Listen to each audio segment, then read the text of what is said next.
The first strange thing was the post-it note on the fridge. It wasn't the message, it was the handwriting. The loops in the G weren't hers. The exclamation mark had a double dot, like a teenage girl would write. See you later. Microwave the soup, it read. Soup? We didn't have any soup. I opened the fridge. Nothing but a half-empty bottle of almond milk, 2 eggs, and a container of something green that had gone bad weeks ago. I stood there longer than I should have, staring at shelves that didn't make sense anymore. The TV was on in the living room, some commercial playing too loud. And her shoes, black heels with red bottoms, were still by the door. She only wore those when she was trying to impress someone. Never me. I should have called out her name. Instead, I wandered down the hallway like I was looking for something I'd dropped. The bedroom was clean. Too clean. The bed was made, and the pillows were fluffed like a hotel. One of my drawers was pulled open and completely empty. Not rummaged, emptied. The drawer where I kept all the cards she'd ever written me. Valentine's. Anniversaries. Dumb notes like, you're cute when you fold laundry. Gone. There was a folded piece of paper on the bed, weighed down by a keychain. The one with the lighthouse. Her favorite. It said, "Don't make this harder than it needs to be." That was all. I sat down. I didn't even realize I was crying until I saw the droplets on the floor. I wiped my eyes with the back of my hand like a child who didn't want to be caught. The window was cracked open. Cold air drifted in like it belonged more than I did. Then I heard it. A laugh. Not hers or his. From outside. Near the gate. I got up, walked to the blinds, and parted them an inch. She was out there, hugging someone I didn't recognize. A tall guy with that effortless posture some men just have. Confident. Comfortable. Like he's always known where he belongs. She kissed his cheek. He said something. She laughed again. Not her fake work laugh, the real one. The one I hadn't heard in over a year. They walked toward a car. She never looked back. I stood there, watching the red of her heels disappear into the silver of a stranger's car. No goodbye. No confrontation. Just a note, a missing drawer, and a quiet exit. I didn't scream. I didn't throw anything. I didn't even move for 10 full minutes. Then I walked to the kitchen, turned off the TV, unplugged the router, and sat on the floor with my arms wrapped around my knees like I was waiting for a bomb to go off. When night came, she didn't come back. When morning came, neither did I. I left the house key on the bathroom sink. I packed a bag. I didn't call her. I didn't leave a note. No questions. No begging. Just silence. She said it was over. So I left. Without a single word. And she never expected that. I checked into a roadside motel 2 towns away. The kind with doors that open directly to the parking lot, vending machines that mostly sell soda that's never cold, and silence so thick it feels like it's listening to you. The clerk didn't ask questions. Just took my ID, handed me a key, and pointed to room 6. I didn't even unpack. I sat on the edge of the bed and stared at the little laminated, "Welcome" sign on the nightstand like it held answers. There was no plan. No angry playlist. No calls to friends. No dramatic revenge fantasy. Just stillness. And that weird, distant pounding in my chest that made me feel like I was still mid-fall from a very slow building collapse. I didn't call anyone. I didn't eat. I just lay on the stiff mattress and tried to convince myself it wasn't real. That she'd come looking for me. That maybe I misunderstood everything. But the next morning, reality answered. Not her. Reality. My phone had blown up overnight, but not from her. From our joint bank account. Alert after alert. She had transferred out everything. Clean sweep. Like I'd never existed in that account at all. It wasn't even angry. It felt clinical. Calculated. As if she'd waited for that moment to flip the switch. There were no voicemails. Just one text. "Don't come back until you're ready to talk like an adult." I read that line again and again. As if I were the unreasonable one. As if I was the one who disappeared. My hands trembled. I dropped the phone onto the motel nightstand like it was radioactive and leaned back against the headboard, blinking at the ceiling tiles. One had water damage shaped like a bird with its wings clipped. I didn't even feel like screaming. I just wanted to vanish. Maybe that's what she wanted too. But instead of asking for space, she wrote me out of her life like I was a character she regretted introducing in Chapter 3. By the 3rd day, I drove back to the neighborhood, not the house. I parked a few blocks down and just sat in the car with the engine off. Her car was in the driveway. A second car was parked behind it. Same silver one from that day. He was there again. Not hiding it. Not sneaking around. Just there. She had moved on like our life was a coat she outgrew. I didn't go to the door. I didn't march up and demand answers like people do in movies. I just sat there and watched the windows. The kitchen light was on. I could see faint movement. Her silhouette, back turned, hair pulled up, like she used to wear it when we cooked together. I waited, maybe for a glance, a flicker of guilt, something, but nothing came. Just as I was about to drive off, a neighbor passed by walking his dog. Harold, retired dentist, lived across the street. He slowed down when he saw me, then walked up to the window. "Dorian," he said, surprised. "You okay?" I forced a smile. "Just driving through." He frowned. "I didn't know you two split. She mentioned you were figuring things out. But I figured you were on a trip or something." My stomach dropped. "She mentioned? To Harold?" "She said you'd probably end up in Chicago. That you needed space to reinvent yourself. That's what she told people." I nodded slowly, not sure whether to laugh or dissolve. She was writing the story while I was still stuck in the prologue. Reinventing myself? I didn't even know who I'd been to begin with. Harold gave me a sad, awkward smile and kept walking. I watched him disappear down the sidewalk, his dog sniffing fire hydrants like the world still made sense. I started the engine and left. She didn't just end it. She rewrote it. She took the pen out of my hand and decided the final chapter alone. And that's when something inside me, something I hadn't felt in years, started to stir. Not anger, not pride, a very quiet, very focused clarity. She said it was over, but the story wasn't finished. Not yet. 3 nights later, I got a call from my boss's assistant. Apparently, June had emailed the school, said I needed emergency leave for personal health reasons. Health? I hadn't said a word to anyone. I didn't even know how she got access to my work email. But there it was, an official note, signed with my name, explaining my mental exhaustion and requesting 2 weeks off. She faked it. She signed it as me. And it worked. That's the kind of woman June is. Polished. Convincing. People don't question her. People like her. And why wouldn't they? She's charming, articulate, and always seems one step ahead. The perfect wife. The perfect neighbor. The kind of woman who volunteers at charity drives and knows everyone's birthdays.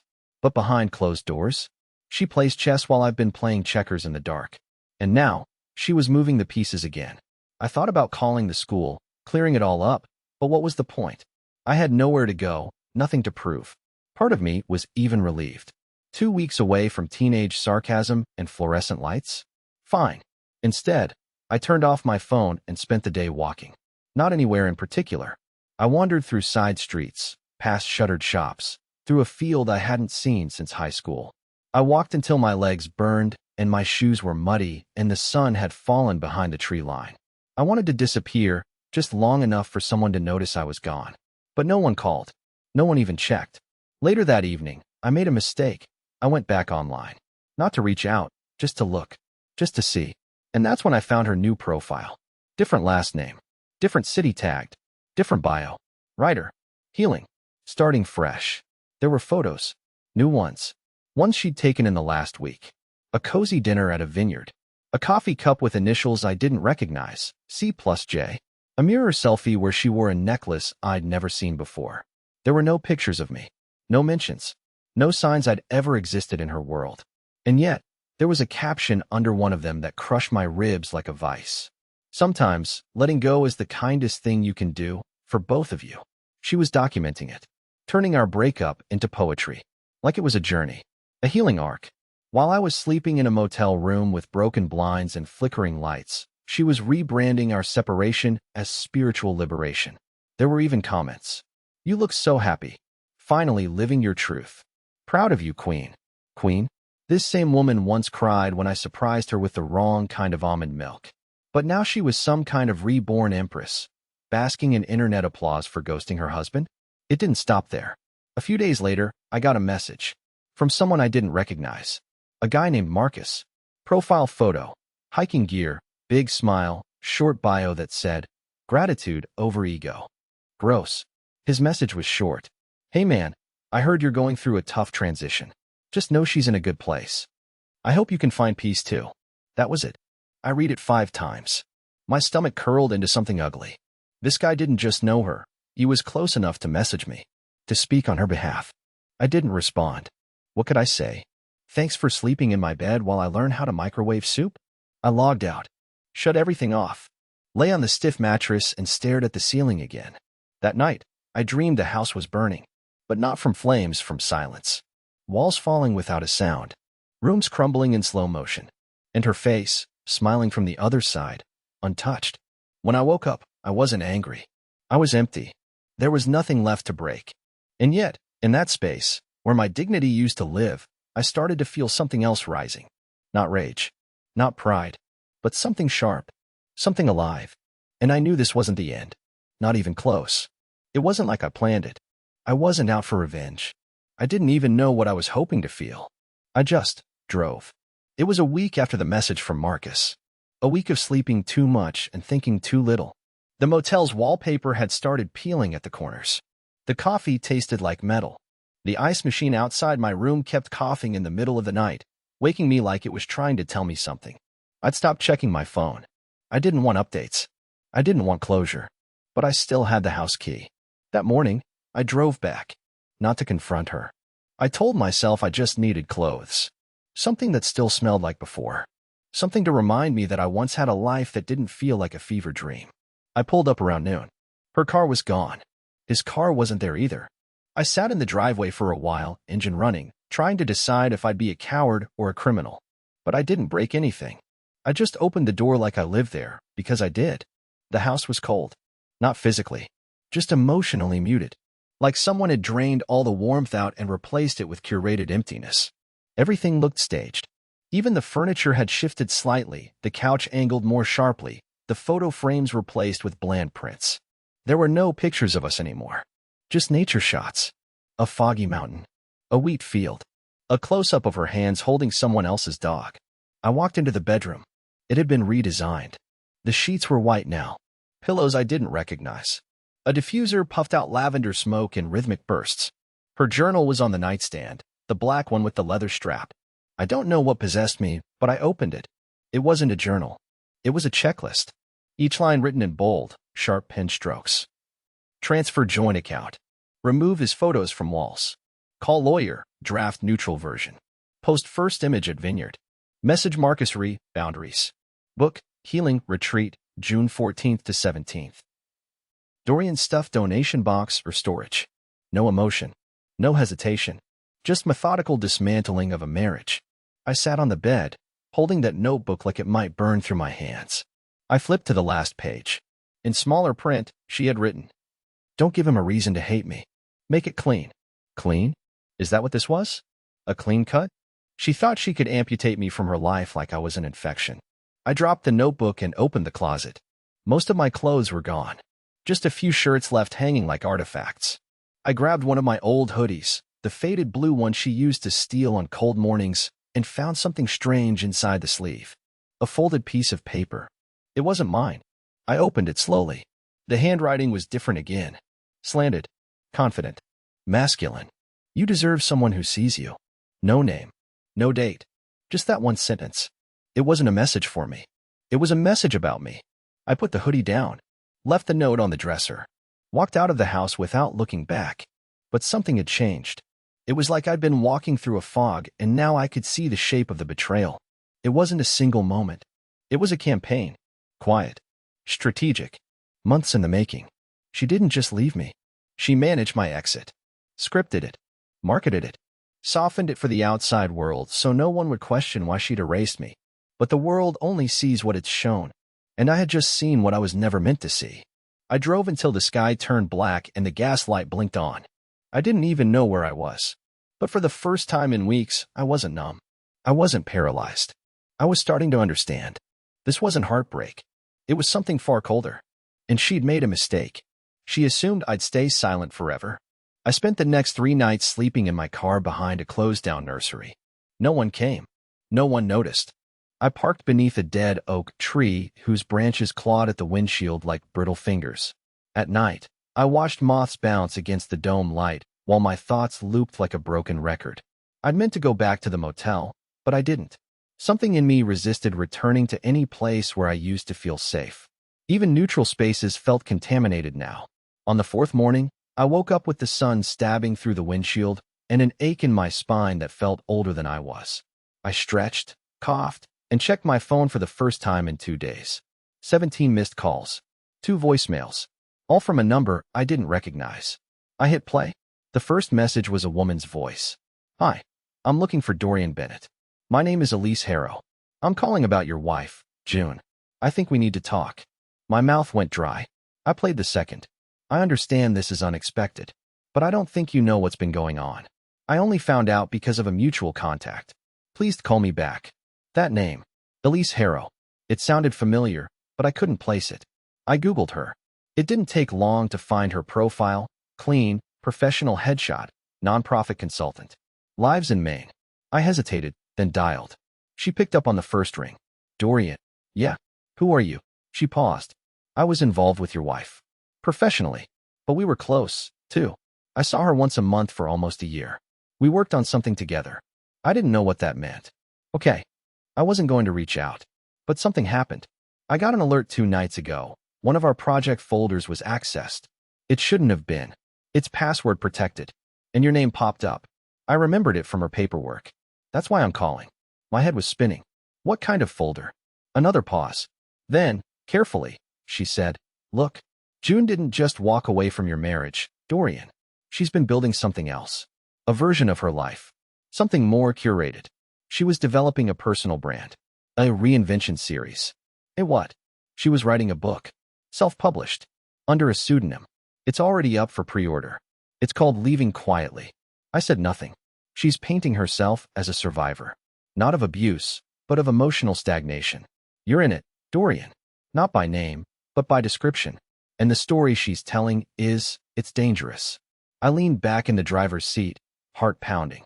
What is she saying? That you were emotionally manipulative.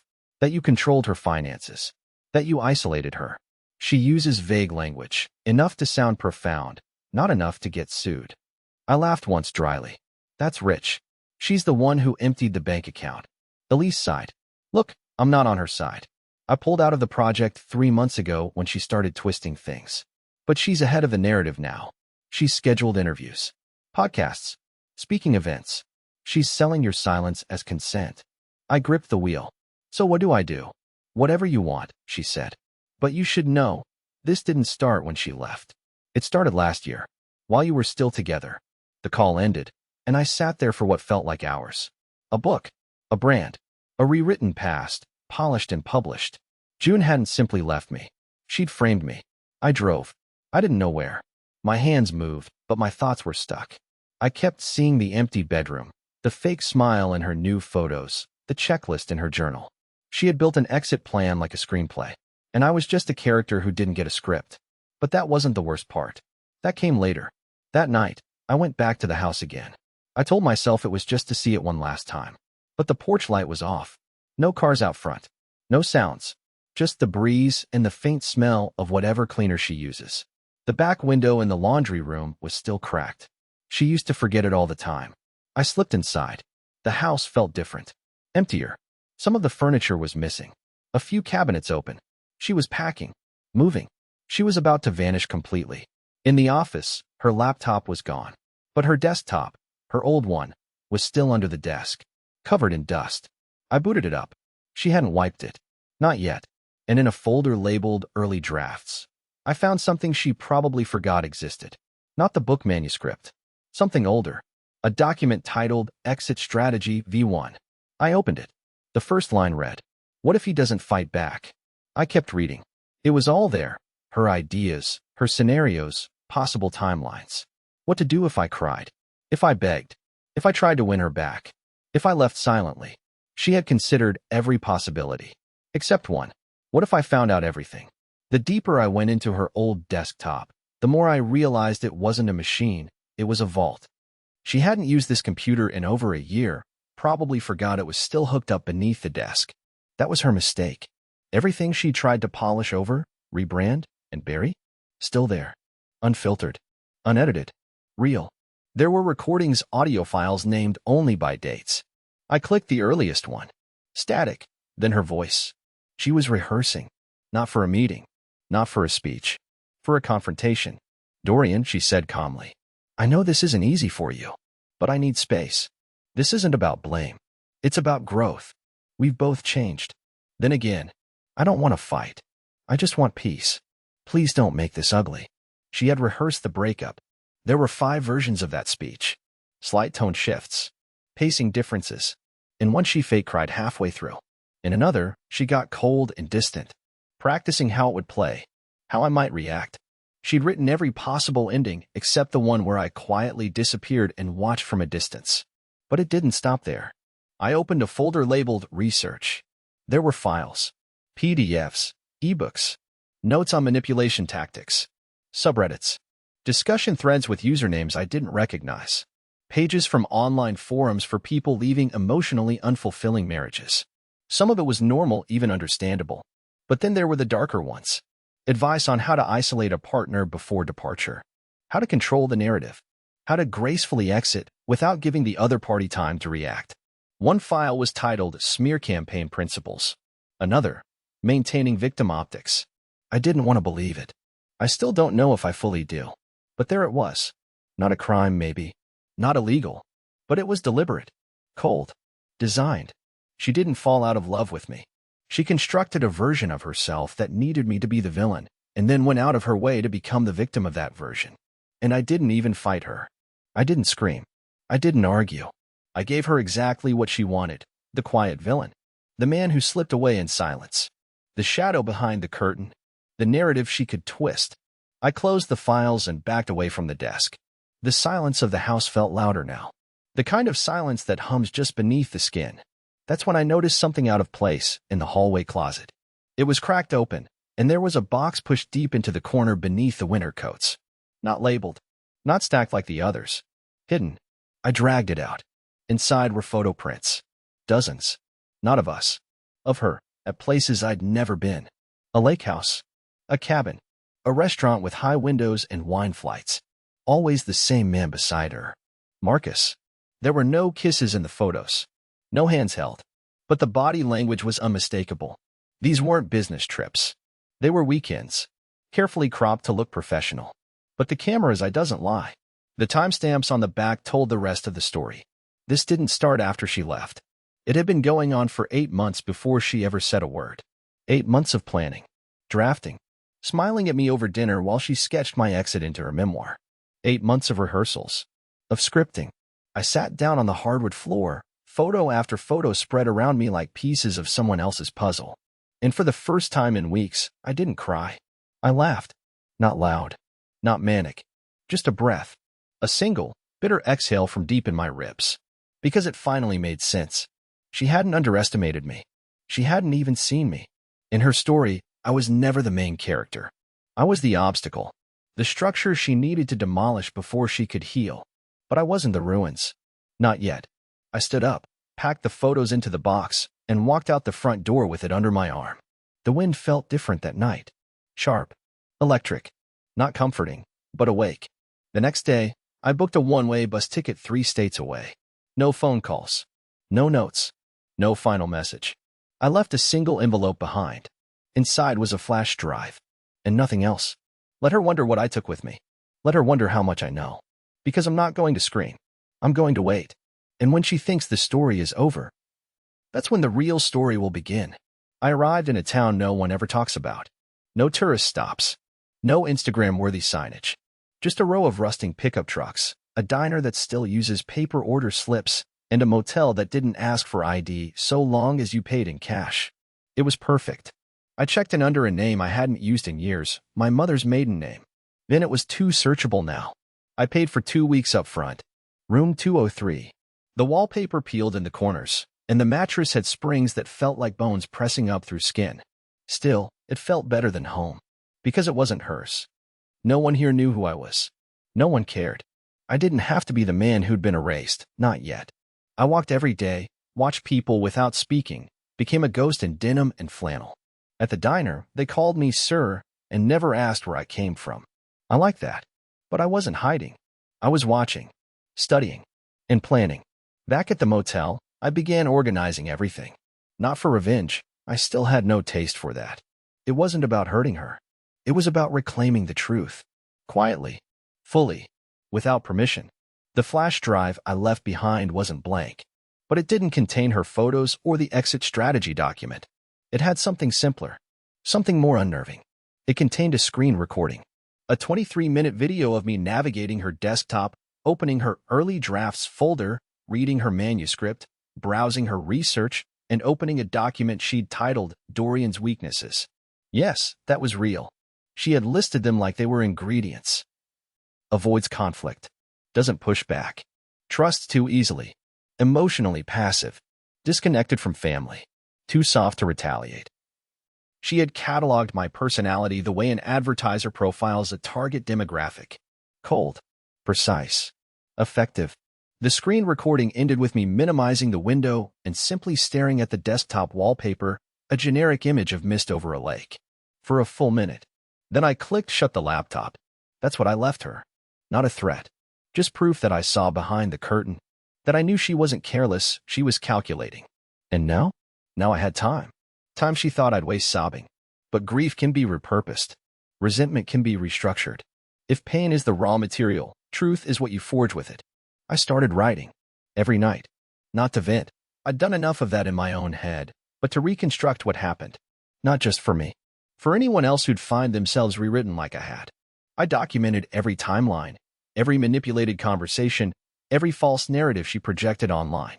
I wasn't interested in an audience. I wasn't trying to go viral. But I had something she'd lost. Authenticity. My story didn't need edits. Didn't need photo filters or performative hashtags. It only needed time. And time was the one thing I now had more of than I knew what to do with. Then, something strange happened. An email. From a burner address. No name. No greeting. No context. Just a single line. She's starting to panic. I read it 3 times. Was it Elise? Someone else? A coincidence? I didn't reply. Instead, I searched her public profile. And for the first time in weeks, there were no updates. The smiling photos had stopped. The book links were broken. The pre-order site redirected to a 404-page. Her podcast appearance was canceled. The comments were still there, the cheerleaders asking if she was okay, what happened, why everything went silent. But she wasn't answering them. She had gone dark. Just like I had. And that's when I understood. She didn't fear confrontation. She feared exposure. She feared the quiet watcher who didn't play the role she wrote for him. She feared someone who saw her without the filters. She feared me. Not because I shouted, but because I didn't. Not because I lost, but because I left. Because now, every time her phone buzzes, she has to wonder. What did I find? Who did I talk to? What am I waiting for? I'm not hunting her. I'm haunting her. It's been 8 months. I live in a small house near the edge of the forest now. Not because I'm hiding, but because I'm learning how to live with silence again. Not the kind she left me in, the one filled with doubt and dust and echoes, but the kind I chose. The kind that fills your lungs when the world stops trying to sell you a version of yourself you never agreed to. I work part-time at a local library now. Nothing dramatic. I shelve books. Fix the Wi-Fi printer when it jams. Help the elderly find large print mysteries. It's quiet. No one knows what I left behind. No one knows what was taken from me. And I like it that way. Every now and then, I think about her. Not out of longing, not anymore, but with a sort of distant wonder. Like she was a character in a novel I read years ago. A story I couldn't quite put down, even though I didn't like where it was headed. I never tried to get closure. I never logged back into the profiles. I never followed up on what Elise sent me, and I never responded to the burner message. Some things don't need answers. Some endings are better unconfirmed. The truth is, I stopped needing her to explain why. Because the why was never about me. Her story failed not because I destroyed it, but because I outlived it. Silently. Completely. Without warning. Without letting her watch. I finished writing my own version of what happened. Not for publication. Not for likes. For me. It sits on my shelf now, 1 copy, no title on the spine. Just 242 pages of clarity. A record of how I was erased, and how I rewrote myself in the margins. One day I may meet someone else. I'm not looking, but I'm not closed off to it either. I've learned that being alone doesn't mean being broken. It just means no one else is steering the ship, and for once, I'm okay with the ocean being wide and wild and unexplored. I go for walks now without needing to check in. I wake up in the morning without wondering if someone's lying beside me. I stopped asking what I could have done differently and started asking what I want to do next. And the strangest thing? I don't hate her. I don't pity her either. I just hope she finds what she was so desperately chasing. I hope she finally gets tired of wearing masks. Because the truth always catches up, not to punish, but to reveal. I found mine, and it didn't roar. It whispered, "You're not who she said you were. You're not gone. You're just becoming." So no, I didn't fight back. I didn't ruin her. I didn't make a scene. I just got up and walked into a better story.